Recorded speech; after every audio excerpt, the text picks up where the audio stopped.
आस्तिक और नास्तिक सदियों से भगवान के अस्तित्व को लेकर लड़ते आए हैं। आस्तिक ईश्वर पर विश्वास रखते हैं, जबकि नास्तिक कहते हैं भगवान महज एक कल्पना है। यहाँ तक कि बड़े बड़े वैज्ञानिक, फिलोसोफर्स और थिंकर्स भी इस विषय पर बहस करते आए हैं। क्या आप जानते हैं कि दुनिया के सबसे महान साइंटिस्ट अल्बर्ट आइंस्टाइन भगवान को मानते थे या नहीं? इस वीडियो को आखिर तक देखते रहिए। हम जानेंगे कि सर अल्बर्ट आइंस्टाइन भगवान के बारे में आखिर क्या सोचते थे। आइंस्टाइन का एक फेमस कोट है, धर्म के बिना विज्ञान लंगड़ा है और विज्ञान के बिना धर्म अंधा है।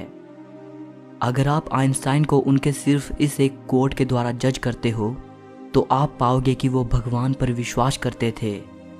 इनफैक्ट उनके इसी तरह के और भी बहुत से कोट हैं। एक बार उन्होंने कहा था, ब्रह्मांड में इस तरह की हार्मनी को देखते हुए जिसे मैं अपने सीमित दिमाग से पहचान पा रहा हूँ, अभी भी ऐसे लोग हैं जो कहते हैं कि कोई भगवान नहीं है।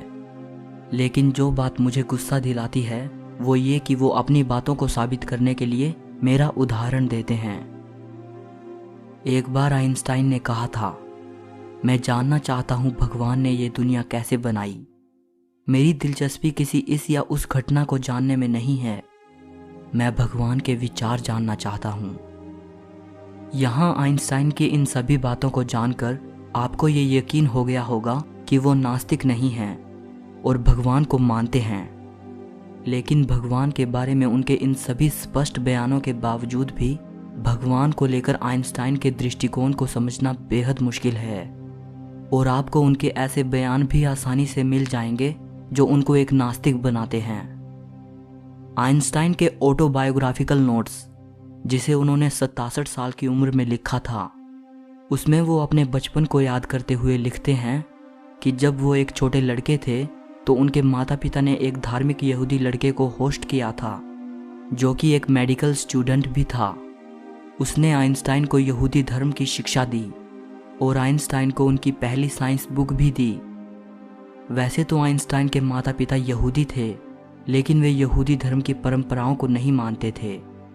आइंस्टाइन लिखते हैं कि एक अधार्मिक माता पिता का लड़का होने के बावजूद बचपन में मैं गहरी धार्मिकता की ओर आ गया था, लेकिन 12 साल का होते होते मेरी धार्मिकता खत्म हो गई और साइंस बुक्स पढ़ने के कारण मुझे जल्दी ही ये एहसास हो गया कि बाइबल की कहानियों में ज़्यादा कुछ सच नहीं है, और इसी तरह उनका धर्मों के प्रति अविश्वास बढ़ता गया।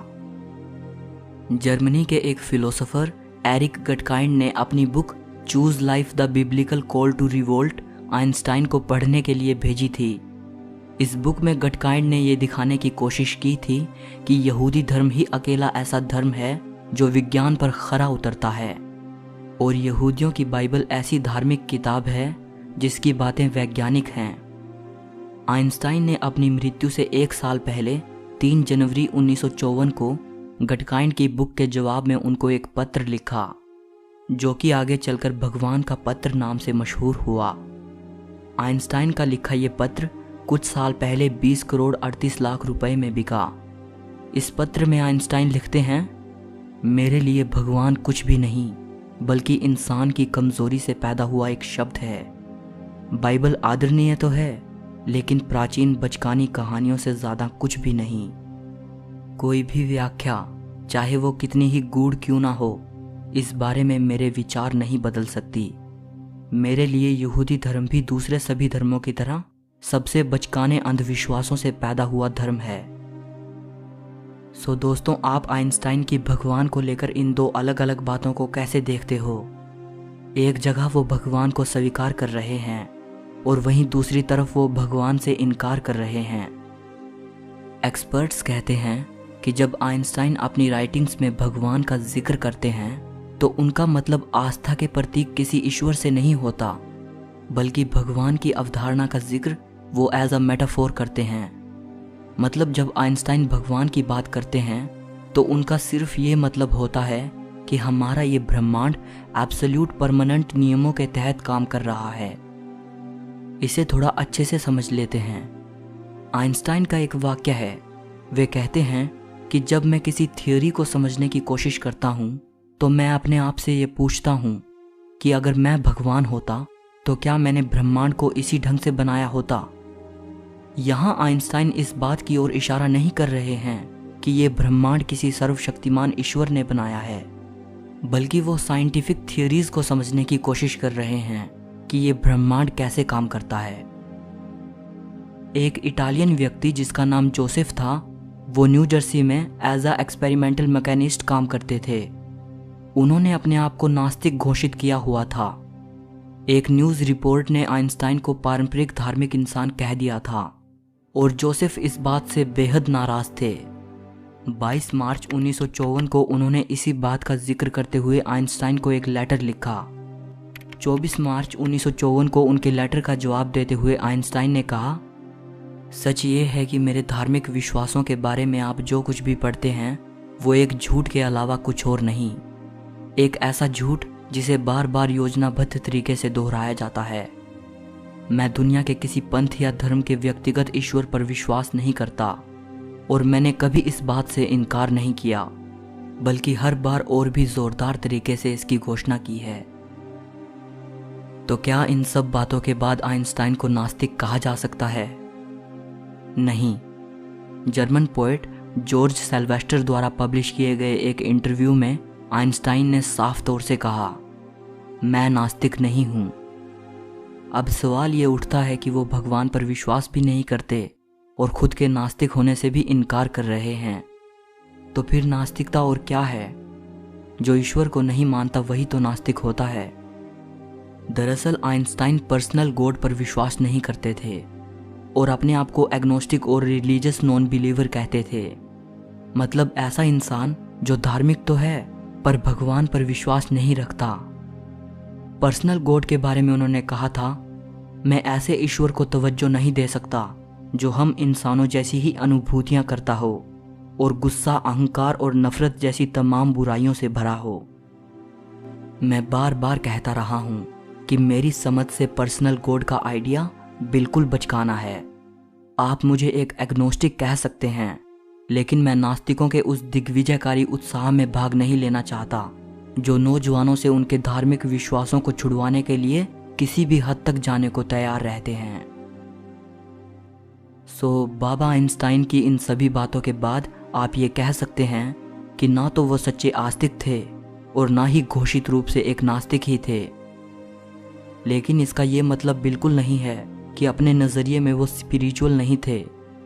अपने सिंपोजियम ऐसे को समाप्त करते हुए वो ये कहते हैं, मानव जाति का आध्यात्मिक विकास जितना आगे बढ़ेगा उतना ही मुझे लगता है कि सच्ची धार्मिकता जिंदगी के डर, मौत के डर और अंधविश्वासों से नहीं बल्कि तर्क संगत ज्ञान के प्रयास के द्वारा आएगी। धर्म के बारे में उन्होंने कहा था, अगर लोग केवल इसलिए भले इंसान हैं क्योंकि उन्हें अपनी भलाई के बदले किसी ईश्वरीय इनाम की उम्मीद है, तो ये जानकर मुझे बेहद निराशा होगी कि मानव सभ्यता में दुनिया भर के धर्मों का बस यही योगदान रहा है।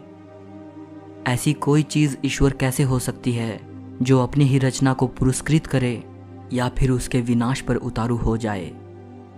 अगर मुझ में धार्मिकता का कोई अंश है तो वो इस दुनिया के लिए असीमित प्रेम और सम्मान है, जिसके कुछ रहस्यों को विज्ञान अब तक समझने में सफल रहा है। कॉस्मिक रिलीजन का ये एहसास किसी ऐसे व्यक्ति को करवाना बेहद मुश्किल है जो दुनियावी धर्मों की दलदल में गले तक धंसा हो और पीढ़ियों पुराने अपने धार्मिक विश्वासों को छोड़ कुछ और सुनने तक को तैयार ना हो। अब एक आखिरी बात, क्या आइंस्टाइन की सोच में भगवान शब्द के लिए कोई जगह थी? जवाब है हाँ। वो स्पिनोजा के भगवान को मानते थे और उन्होंने कई बार इस बात का जिक्र किया था। गटकाइंड को लिखे लेटर में भी उन्होंने इसकी बात की थी। बारूक स्पिनोजा एक डच फिलोसोफर थे। उन्होंने भगवान की एक अलग ही कल्पना की थी। उनका भगवान दुनियावी धर्मों वाला भगवान नहीं था।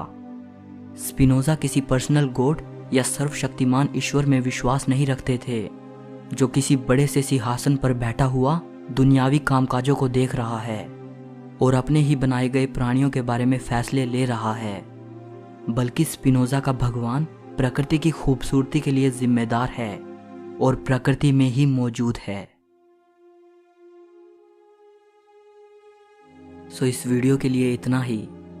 मुझे उम्मीद है कि ये वीडियो आपको अच्छी लगी होगी। अब एक क्वेश्चन मैं आपके लिए छोड़ देता हूँ। बताइएगा कि आप आस्तिक हो या नास्तिक। अगर आप एक आस्तिक हो तो वो कौन से कारण हैं जो आपको ईश्वर पर विश्वास करने के लिए मजबूर करते हैं? ईश्वर के अस्तित्व को साबित करने के लिए आपके पास क्या तथ्य हैं? और अगर आप एक नास्तिक हो तो क्यों हो? वो कौन से कारण हैं जिनकी वजह से आप ईश्वर जैसी किसी चीज पर विश्वास नहीं करते? कमेंट करके बताइएगा। जाते जाते वीडियो को लाइक और शेयर ज़रूर कर देना। फिलॉसफी और हिस्ट्री से जुड़ी ऐसी ही अमेजिंग वीडियोस को देखने के लिए चैनल को सब्सक्राइब करके घंटी को दबा देना। सो मिलते हैं अगली वीडियो में।